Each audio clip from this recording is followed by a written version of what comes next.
అందరికీ నమస్కారం. మన నేచర్ మెడిటేషన్ ఛానల్ చూసే ప్రేక్షకులకి స్వాగతం, సుస్వాగతం. మరి నేచర్ మెడిటేషన్ ఛానల్ చూసే ప్రేక్షకులకి ఈరోజు నేను చెప్పబోయే టాపిక్ ఏంటంటే, మన వాస్తవానికి మనమే సృష్టికర్త అని పత్రిజీ గారు అన్న మాటని నేను ఈరోజు మీ మీ ముందుకు తీసుకురావడం అయితే జరుగుతుంది. మరి ఈ టాపిక్లోకి మనం వెళ్ళే కన్నా ముందు నేను మిమ్మల్ని అందరినీ కోరుకునేది ఒక చిన్న రిక్వెస్ట్ ఏంటంటే, ఈ వీడియో స్టార్ట్ చేసే ముందే ఒక లైక్ అనేది ఇవ్వండి మాస్టర్స్.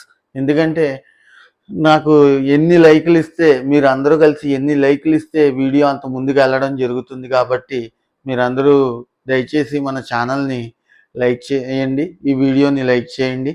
అలానే మీకు తెలిసిన 10 మందితో షేర్ చేయండి.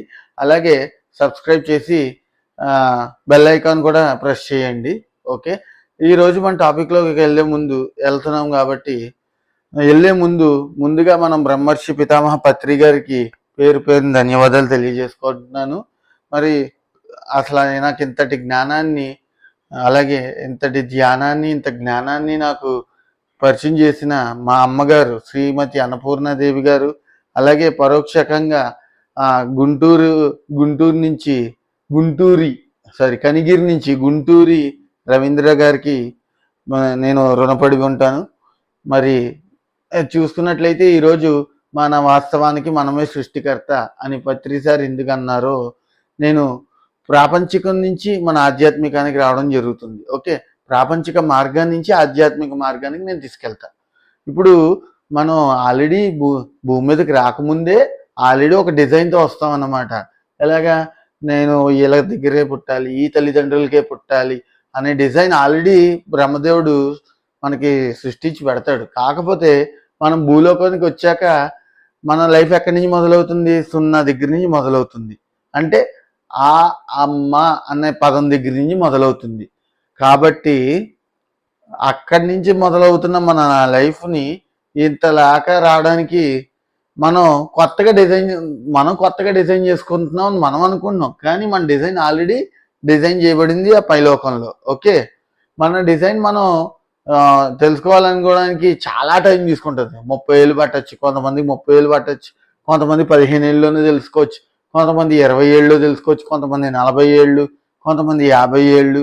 అలాగా అది అంటే ఒక్కొక్కరికి ఒక్కొక్క ఆత్మస్థితి అని అంటారు మా పత్రిజీ గారు. ఒక్కొక్కరిది ఒక్కొక్క ఆత్మస్థితి ఉంటుంది. అలా ఆత్మస్థితికి బట్టి మనకి జ్ఞానం అనే బలుపు వెలుగుతుంది అనమాట.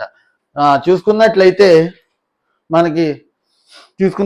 మన వాస్తవానికి మనమే సృష్టికర్త అని పత్రి సార్ అన్న మాట ఏంటంటే, ఈరోజు నువ్వు ఈ కూర వండాలి అని చెప్పి నువ్వు మొన్నే డిసైడ్ అవుతావో లేకపోతే నిన్న డిసైడ్ అవుతావో.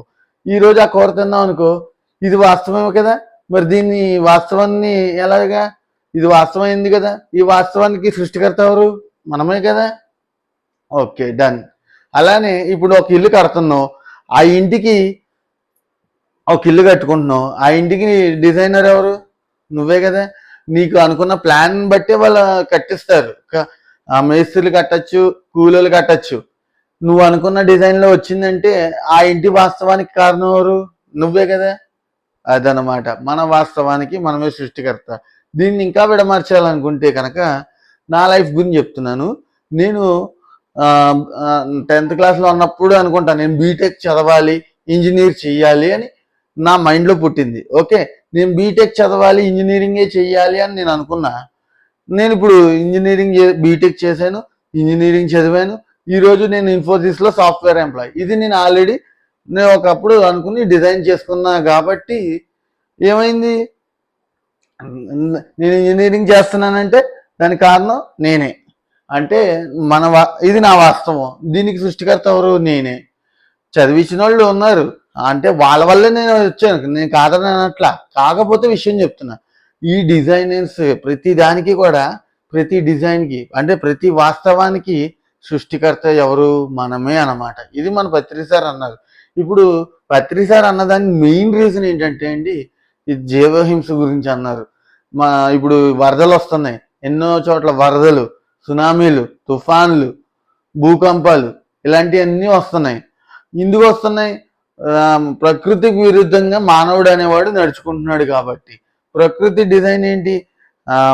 మానవులు బాగుండాలి, చెట్లు బాగుండాలి, అడవి తల్లి బాగుండాలి, ఆ జీవరాశులన్నీ బాగుండాలని ప్రకృతి మాత యొక్క డిజైన్.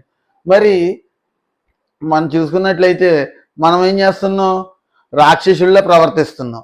ఒక మనిషి నాన్ వెజ్ తిన్నాడంటే వాడు రాక్షసుడితోనే సమానం. ఎందుకంటే మనిషి యొక్క ఆహారం శాకాహారం మాత్రమే. మనిషి యొక్క ఆహారం శాకాహారం మాత్రమే. శాకాహారం అంటే అమృతాహారం కాబట్టి మరి మానవుల ఆహారం శాకాహారం అవుతుంది.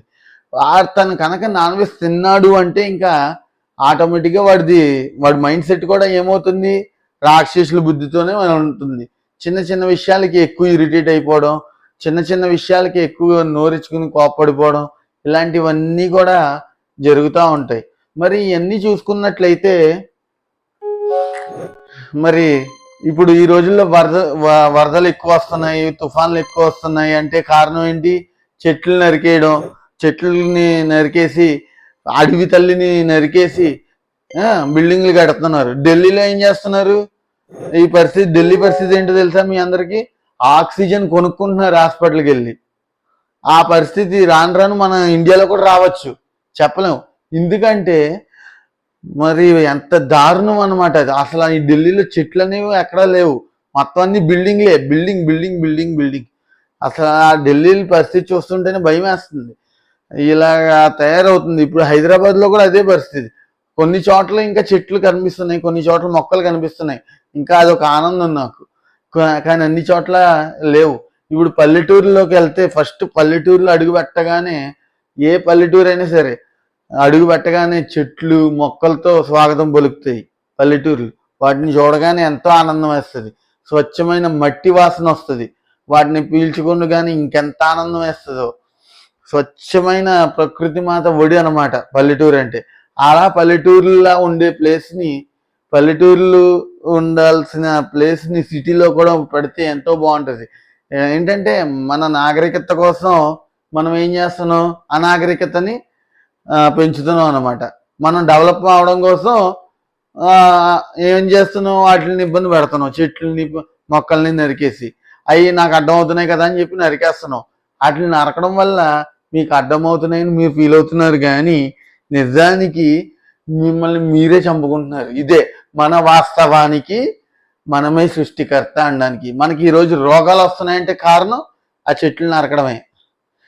ఒకప్పుడు ఏమైనా టాబ్లెట్లు ఉన్నాయేటి? ఒకప్పుడు ఏమైనా హాస్పిటల్స్ ఉన్నాయేటి? ఎక్కడి నుంచి వచ్చినాయి అన్నీ? మనమే తెచ్చుకున్నాం. అన్నీ కూడా ప్రతిదీ మనమే తెచ్చుకుంటున్నాం. ఇంతమంది పేషెంట్స్ ఎక్కడా లేరు. కరోనా అనేది చైనా వాడి వల్ల వచ్చింది, సర్లే అది తర్వాత మాట్లాడుకుందాం. కరోనా విషయాన్ని తర్వాత మాట్లాడుకుందాం.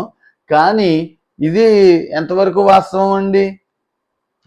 మన విషయాన్ని మనమే చూసుకోవాలండి. మన విశ్వాన్ని మనమే కాపాడుకోవాలి. ఎందుకంటే ప్రకృతి మాత ఏడుస్తుంది. ఎందుకు? జీవహింస ఏంటి? ఆ చెట్లు నరకడం ఏంటి? భరతమాత ఏడుస్తుంది, ఆ జీవహింస ఏంటి అని. పరలోకంలో శివుడు ఏడుస్తున్నాడు, వీళ్ళంతా అజ్ఞానంలో మునిగిపోతున్నారని. ఏంటిది? అలా అంతమందిని ఏడిపించి మనం ఏమి సాధిస్తున్నామండి? ఏమీ సాధించట్లా. మనం సాధించాల్సింది ఒకటే. పత్రిజీ గారు కన్నా బంగారు కళ ఏంటి? ఈ నరక భూలోకాన్ని స్వర్గ భూలోకంగా మార్చాలి అన్నది ఆయన కన్నా బంగారు కళ. దాన్ని మనం నెరవేర్చి చక్కగా మన అందరూ కూడా ధ్యానం చేసి మన యొక్క ఆత్మస్థితి ఏంటో, మనమేంటో ప్రతిదీ నేర్చుకొని మనం ముందుకు వెళ్తూ ఉంటే పత్రి గారు ఏ లోకంలో ఉన్నా కూడా ఆనందిస్తారనమాట. నిజానికి పత్రిజీ గారు విషయానికి వస్తే ఆయన అందరి దగ్గరికి వెళ్ళి ఇలాగే చేతులు దండం పెట్టి, నాయన నువ్వు ధ్యానం చేసినా చేయకపోయినా పర్వాలేదు, నీకు జ్ఞానం వచ్చినా రాకపోయినా నష్టం లేదు, దయచేసి ఏ జీవిని హింసించద్దు అని చెప్పి ఇలా చేతులు ఎత్తి ఆయన దండం పెడతారండి. మరి చూసుకోండి, ఆయన అంత కష్టపడి ఆయనకున్న జీవుల మీద ఆయనకున్న ప్రేమను చూడండి. ఆ జీవులంటే ఎంత ప్రేమ, జీవరాశులు అంటే ఎంత ప్రేమ. అవి మోగ జీవాలు కాబట్టి.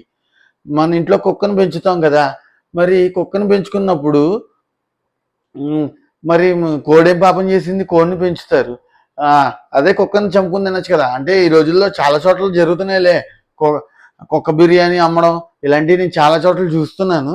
కానీ అసలు విషయం ఏంటంటే నేను చెప్పే అసలు విషయం ఏంటంటే ఆ కుక్క మీద ఉన్నంత ప్రేమ మేక మీద మీకు ఎందుకు ఉండదు? కుక్క మీద మీకు ఉన్నంత ప్రేమ ఆ కోడి మీద కానీ, చేప మీద కానీ, రొయ్య మీద కానీ మీకు ఎందుకు ఉండదు? నువ్వు మనిషివా రాక్షసుడివా? నేనైతే నిలదీస్తున్నా, అడగట్లా, డైరెక్ట్ నిలదీస్తున్నా. నువ్వు మనిషివా రాక్షసుడివా? మనిషి పుట్టుకు పుట్టావా, రాక్షసు పుట్టుకు పుట్టావా? ఇది కరెక్ట్ కాదన్నమాట.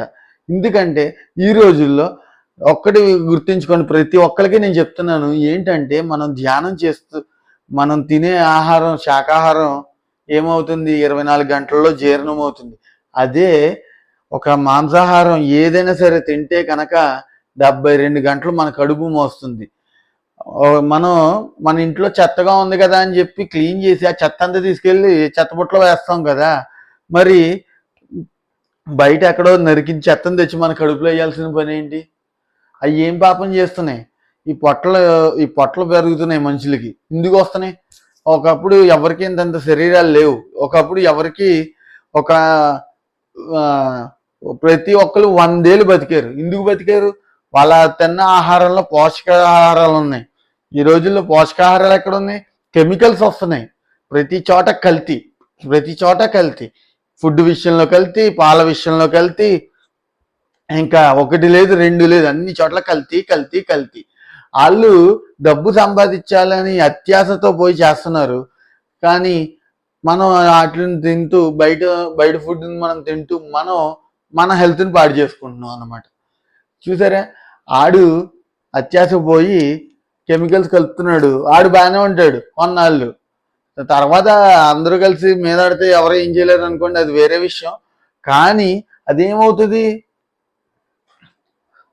మనకే ఎఫెక్ట్ కొడుతుంది. ఇదే మరి మన వాస్తవానికి మనమే సృష్టికర్త అనడానికి. మనం డబ్బులు సంపాదించాలని చెప్పి డబ్బు అనేది మన వరకు సంపాదించుకుంటే చాలు. తర్వాత తరం సంపాదించుకుంటున్నా పర్వాలేదు. లేదు, నువ్వు కొంచెం ముందడిగేసి కొంచెం సంపాదించి పెట్టచ్చు, అంతవరకు ఓకే. అంతేగాని అత్యాశకు మాత్రం పోవద్దనేది నా మాట. నా నేచర్ మెడిటేషన్ ఛానల్ తరపు నుంచి నేను చెప్తున్న మాట. ఎందుకంటే అత్యాశ ఏం చేస్తుందంటే మనిషిని బంధాలకి దూరం చేస్తుంది, ప్రతి ఒక్కరికి దూరం పెడుతుంది. నేను ఎన్నో చోట్ల ఎంతో మందిని చూస్తున్నాను. ఆమ్లెట్లు వేసేవాళ్ళు, అంటే వాళ్ళ గురించి మాట్లాడకూడదు కానీ నేను మాట్లాడుతున్నా. ఆమ్లెట్లు వేసేవాళ్ళు ఏం చేస్తున్నారు, ఇది వరకు మామూలుగా ఉన్న కోడిగుడ్లు వేయట్లేదండి, పాడైపోయిన కోడిగుడ్లు తెచ్చి ఆ కోడిగుడ్లలో కలుపుతున్నారు అనమాట. మరి అది ఒక రకమైన నాన్ వెజిటేరియనా కాదా? అంతేనా కాదా? చూడండి మరి అది ఎంత దారుణం. నాన్ వెజిటేరియన్ అనేది దారుణం, పాడైపోయిన కోడిగుడ్లు ఇంకా అవి మామూలుగానే వాసన ఎలా పడితే అలా వస్తాయి. ఇంకా అలాంటిది వాటి తిని జీర్ణించుకోలేక సస్తున్నారు జనాలు. తెలియట్లేదు, ఎవరు పడితే వాళ్ళు అలా జీర్ణించుకోలేక ఇబ్బంది పడుతున్నారు. ఇదే విషయానికి వస్తే ఇంకొక మెయిన్ టాపిక్ మాట్లాడతాను. మనకి చైనా తెలుసు కదా అందరికీ, చైనా దేశం గురించి తెలుసు కదా. వాళ్ళకి ప్రమాదం ఏదో ఉందని చెప్పి బోధిధర్మ మహారాజు దగ్గరికి ఒకరు సందేశం అందిస్తే ఆయన వెళ్తాడు. పాపం ఆయనకున్న జ్ఞానాన్ని, ఆయనకు వచ్చిన విద్యల్ని అన్నీ కూడా చైనా దేశం వాళ్ళకి నేర్పిస్తాడు. అయితే చైనా దేశం వాళ్ళు ఏం చేశారు, వాళ్ళకి అత్యాశ ఎక్కువైపోయి నీ విద్యలన్నీ మా వరకే పరిమితం అవ్వాలి, నీ విషయాలు మా వరకే ఉండాలని చెప్పి ఆయనకి తినే అన్నంలో విషం కల్పించారు. ఇంకా స్వామీజీ సర్లే వీళ్ళ కర్మ ఎలా పడతారని చెప్పి వాళ్ళ కోరికను మనం ఎందుకు కాదంటామని చెప్పి ఆ విషయాన్ని తీసుకుని మహాత్ముడు పైలోకానికి వెళ్ళిపోయాడు. తర్వాత ఏమైంది, కరోనాని మన మీద వదిలేరు వాళ్ళు. ఎందుకంటే వీళ్ళు అప్పటికి ఎన్నో వ్యాధులతో ఇబ్బంది పడ్డారు. ఆ వ్యాధులన్నిటికీ కూడా బోధిధర్ముడు ఆ మూలిక వైద్యంతో క్యూర్ చేసి ఇచ్చాడు. ఆ యొక్క మెడిసిన్ ఓన్లీ చైనా దేశంలోనే దొరుకుద్ది అనే విషయంలో మన జనాలకి తెలియక ఏమైందంటే ఏదేదో చేశారు. కరోనా వచ్చినప్పుడు మాస్కులు వేసుకోవడం, కరోనా వచ్చిన టైంలో ఇంట్లోంచి బయటికి రావద్దని లాక్డౌన్ అని, అదని ఇదని ప్రతిదీ ఏది పడితే చేశారు. ఏం చేసి ఏం లాభం అండి? ఏంటి ప్రయోజనం? మనం మన వాళ్ళు చూసారా, అది కూడా మన వాస్తవమే. ఆ చైనా దేశం వాళ్ళని మన దేశంలోకి రానివ్వడం తప్పు. వచ్చాడు, వచ్చాక ఆడు పని ఆడు చేసుకెళ్ళాడు. ఒక్కడు కాపాడాడు మనల్ని? ఒక రాజకీయ నాయకుడు కాపాడా? ఒక ఇది కాపాడా? ఎవరు కాపాడలా. మనల్ని మనం కాపాడుకున్నాం. ఈ రోజుల్లో నేను ఫ్రాంక్ గా చెప్తున్నాను, ఎవరు నన్ను తప్పుగా అనుకున్నా నేనేం ఫీల్ అవను. నన్ను ఎవరు తప్పుగా అనుకున్నా నేనేం ఫీల్ అవను. ఫ్రాంక్ గా చెప్తున్నా, ఈ రోజుల్లో కరోనా తర్వాత ఎవరైనా మనుషులు బతుకున్నారంటే వాళ్ళు ధ్యానం చేసిన వాళ్ళు, ధ్యానం గురించి తెలుసుకోవాల్సిన వాళ్ళు, చూడగా చూడగా ధ్యానంలోకి రావాల్సిన వాళ్ళు మాత్రమే ఈ భూలోకంలో ఉన్నారు. అంతే తప్పించి ఈ భూలోకంలో పాత ప్రాపంచికంలో ఎవ్వరు లేరు. రావడానికి కొంచెం టైం పడుతుంది, ఎందుకంటే ఒక్కొక్కరి ఆత్మస్థితి ఒక్కొక్కటి. కొంతమందికి మీకు ఎగ్జాక్ట్ ఎగ్జాంపుల్ చెప్పాలంటే, ఒక బండి ఒక కిక్కుకే స్టార్ట్ అవుతుంది, కొన్నిసార్లు 2 కిక్కులు స్టార్ట్ అవుతుంది, కొన్నిసార్లు ఏమవుతుంది మూడు కిక్కులకి. కానీ మొత్తానికి బండి అని స్టార్ట్ అవుతుందా? స్టార్ట్ అవుతుంది కదా. మరి అలానే ప్రతి ఒక్క మనిషి ధ్యానంలోగా మారతాడు, ప్రతి ఒక్క మనిషి శాకాహారులుగా మారతాడు. కానీ మా పత్రిసారి కన్నా బంగారు కళ ఏంటి? ఈ నరక భూలోకాన్ని స్వర్గ భూలోకంగా మార్చడమే ఆయన కన్నా బంగారు కళ. ఆ కళను నెరవేర్చడం కోసం మేము ఎంతో మంది పిరమిడ్ మాస్టర్లు శాకాహార ర్యాలీలు చేస్తున్నాం. మరి చక్కగా ఆయన కన్నా బంగారు కళను నెరవేర్చాలని ప్రతి పిరమిడ్ మాస్టర్ కూడా కష్టపడుతున్నందుకు ప్రతి పిరమిడ్ మాస్టర్కి పేరు ధన్యవాదాలండి. మరి అలాగే చూసుకున్నట్లయితే మన నేచర్ ఛానల్లో ఎన్నో వీడియోస్ వస్తూ ఉంటాయి. ఆ చెట్లు పెంపకం గురించి, ధ్యానుల అనుభవాల గురించి వస్తూ ఉంటాయి. ఈ మధ్యకాలంలో నేను ఒక్కడినే ఎక్కువ కనబడుతున్నానని దయచేసి తప్పుగా అనుకోమాకండి. ఎందుకంటే మరి నేను సాఫ్ట్వేర్ ఎంప్లాయీని, నాకు హైదరాబాద్లో జాబ్ చేస్తున్నాను. మరి నాకు తప్పట్లేదు, నాకు ఖాళీ కూడా కుదరట్లేదు. ఇది వరకు అంటే వర్క్ ఫ్రమ్ హోమ్లో ఉండేవాడిని కాబట్టి ప్రతి ఇంటికి కానీ ప్రతి ఊరు కానీ వెళ్ళి అందరి యొక్క అనుభవాలని నేను స్వీకరించేవాడిని. నాకు ఇక్కడ హైదరాబాద్ ఏరియాలో మాస్టర్స్ ఎవరో తెలియదు. ఎవరైనా మాస్టర్స్ ఈ వీడియో కనుక చూసినట్లయితే డిస్క్రిప్షన్లో నా నెంబర్ ఉంటుంది, ఛానల్ దగ్గర డిస్క్రిప్షన్లో. నా నెంబర్కి కాల్ చేస్తే నేను వచ్చి మీ యొక్క అనుభవాలని రికార్డ్ చేసుకుంటాను. మళ్ళీ అనుకోవచ్చు మీరు ఏమైనా డబ్బులు తీసుకుంటారా ఇదని. నాకు ఎలాంటి రూపాయి వద్దు, మీరు ఏ రూపాయి ఇచ్చినా కూడా నేను ఆశించను.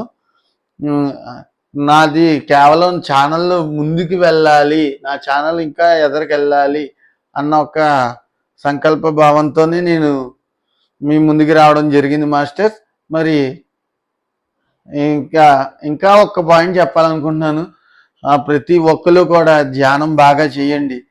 మీకు ఖాళీ కుదిరినప్పుడల్లా మన వయసు ఎంతో అన్ని నిమిషాలు ధ్యానం చేస్తే మన వాస్తవాన్ని మనమే సృష్టించుకున్న వాళ్ళం అవుతాము. మనం ఎక్కడెక్కడికో యాత్రలు తిరుగుతాం ముక్తి కోసం, భక్తి కోసం. ఎక్కడికి వెళ్ళక్కర్లేదు.